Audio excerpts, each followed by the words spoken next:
요즘 유튜브와 각종 온라인 커뮤니티에서 특정 아파트에 대한 부정적인 컨텐츠와 글들을 자주 접하곤 해요. 부동산 하락론자 유튜버들이 특정 아파트를 겨냥해 지나치게 비판적인 컨텐츠를 제작해 올리면 이해 동조하여 해당 아파트를 비난하는 사람들의 댓글들이 보이기도 하고, 특정 아파트 관련 뉴스 영상에는 부정적인 댓글들이 여러 개 달리기도 하죠. 네이버 부동산 카페나 호갱 노노에서는 같은 사람이 반복적으로 비슷한 비방성 글을 올리기도 하고요. 그리고 이런 비난들은 분양자에 대한 편견으로까지 이어지기도 해요. 이런 부정적 행동은 최근 둔촌주공 재건축 아파트인 올림픽파크 포레온에 집중되는 경향이 있는데요. 왜 이런 일이 생기는 걸까요? 이런 컨텐츠와 댓글들은 분양자에게 적지 않은 불쾌감을 주고 있어요. 저 역시 올림픽파크 포레온 분양자로서 비슷한 경험을 했는데요.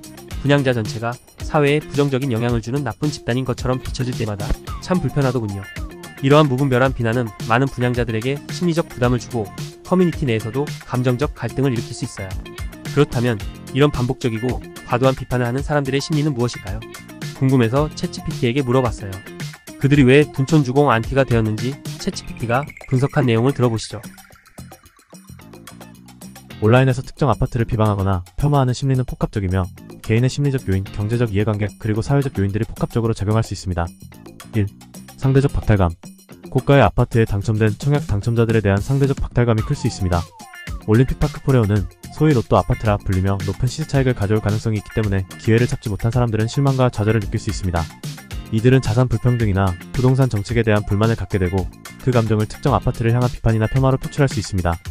또한 비판을 통해 자신의 심리적 불편함을 해소하려는 경향이 나타날 수 있습니다. 하락론자 또는 시장 불안 심리.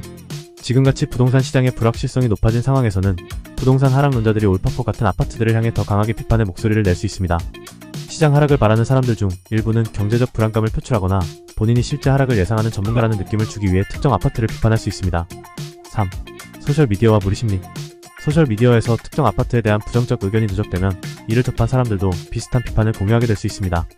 무리심리가 형성되면서 비슷한 부정적 의견이 확산되거나 강화될 수 있는 것이죠. 이때 무비판적으로 따라가면서 감정적으로 과장된 표현을 사용하는 경우도 많습니다.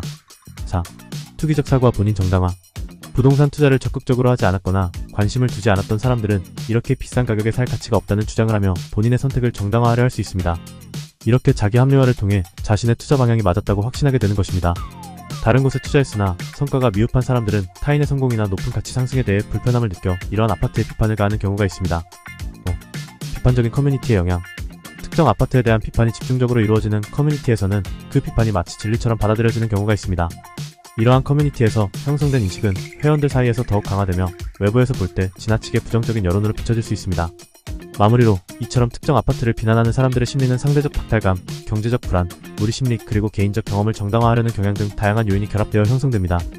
이를 이해함으로써 올림픽파크 포레온 구매자들은 단순히 비판을 받아들이기보다는 그 심리적 배경을 고려하여 더 객관적으로 상황을 판단할 수 있을 것입니다. 이상 챗GPT의 분석이었습니다. 인공지능이 이런 답변까지 해줄 줄이야. 챗GPT의 설명 덕분에 둔촌주공 안티들의 심리를 조금이나마 이해할 수 있었던 것 같아요. 그들의 비난이 결국 상대적 박탈감이나 불안감에서 비롯된 행동이라는 걸 알게 되니까 조금은 다르게 보이네요. 여러분들은 챗GPT의 생각에 대해 어떻게 생각하시나요?